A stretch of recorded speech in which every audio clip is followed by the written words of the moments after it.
El diario de Clara, Secretos dormidos, primera parte. Tras años de ausencias y con el recuerdo vívido en mi retina, regresaba de nuevo a aquel pueblo de la niñez que me viera nacer. Mis ojos se llenaron de nostalgia, tras comprobar la decadencia, el olvido y la desidia que vivía Ogaño, ese viejo apeadero caduco y silente que ahogaba sus penas en cada una de esas piedras plagadas de historias. Un leve escalofrío recorrió mi cuerpo, viéndolo tan solo, vacío y deteriorado. No quise mirar atrás, ni recordar aquellas añejas historias vividas antaño y hoy dormidas en la memoria, y seguí mi camino, aquel que me traía de nuevo a ese San Rafael que olía a infancia perdida. Atrás dejé aquel viejo apeadero y me dirigí a aquellas casitas bajas en las cuales pasara tan buenos y bellos momentos con mi amiga Clara, la niña aquella tan soñadora, cuya abuela era una cajita de sorpresas por la de miles de historias que atesoraba en aquella cabecita tan lúcida que no olvidaba ni el más nimio detalle acerca de los habitantes y veraneantes de aquella colonia. Sabía que doña Matilde había fallecido hace unas cuantas décadas, que Clara se había mudado a la ciudad y que la vivienda del barrio obrero en la que vivieran sus padres estaba en venta. Necesitaba verla antes de que cayese en otras manos y poder recuperar aquel diario de Clara que se quedara en el cajón de su cuarto con todas aquellas historias de la abuela Mati. Fui empapándome de aquella nostalgia que desprendía cada rinconcito de ese San Rafael tan mío y que tanto añorara en la distancia, hasta que divisé aquella casita del barrio obrero donde transcurriera parte de mi infancia. Abrí la puerta con las llaves que me entregara Clara días atrás, y al contemplar el grado de deterioro de aquella vivienda, se me partió el alma. Enseguida pude dar con el diario que guardé sin revisar en el bolso, para que la tentación no me llevase a profanar algo tan íntimo como aquellos retazos, aquellas pinceladas que mi buena amiga plasmara cuando era una niña. No quise marcharme de allí sin recorrer cada habitáculo de aquella casa donde viviera Clara, hasta que se casara y mudara a vivir a Madrid. Sobre aquel mueble rústico encontré un portarretrato familiar que también tomé para llevarme. Allí dentro había demasiados recuerdos familiares que tal vez mi amiga desconociese. Debería darse una vuelta por allí antes de venderla y dejar entre aquellas cuatro paredes parte de su identidad y la de los suyos. Cuando iba a marcharme, vi en la que fuera la habitación de Clara un viejo álbum de fotos que pertenecía a los antepasados de mi amiga, y allí ya sí que no pude resistir mi curiosidad y empecé a hojearlo.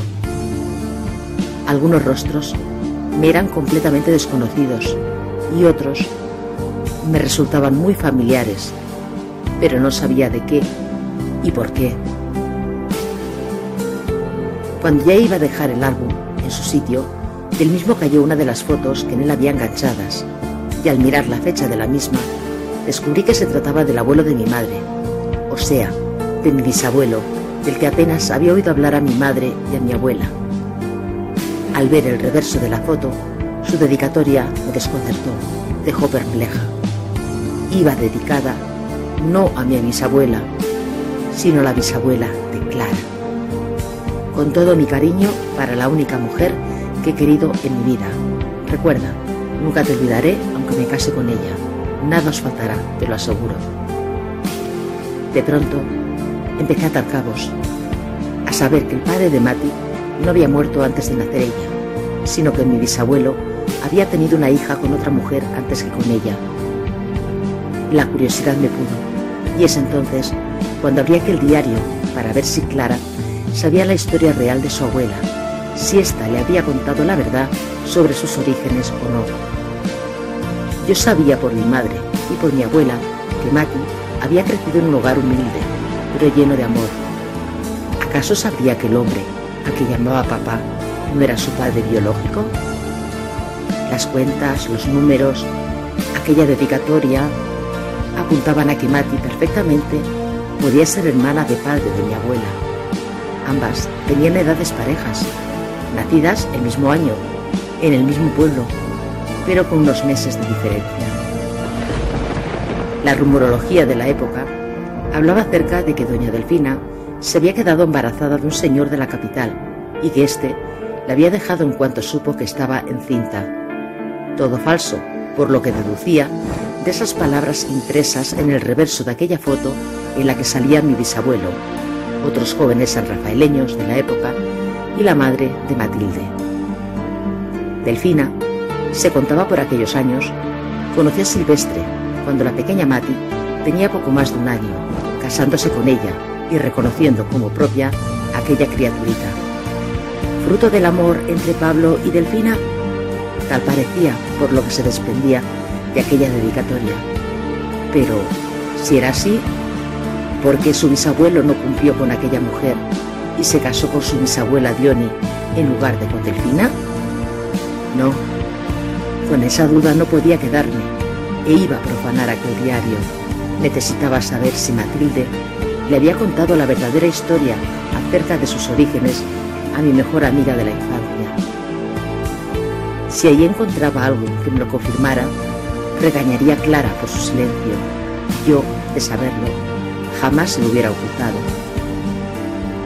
Cogí el teléfono móvil, llamé a Ricardo y le dije que no me esperasen a dormir, que me quedaba a pasar el fin de semana en San Rafael. Me acomodé en aquel viejo sofá cubierto por una sábana blanca, abrí el diario y me puse a rebuscar en aquellas historias que Matilde le contara a mi amiga Clara cuando era pequeña, algún atisbo, pista que disipara todas mis dudas.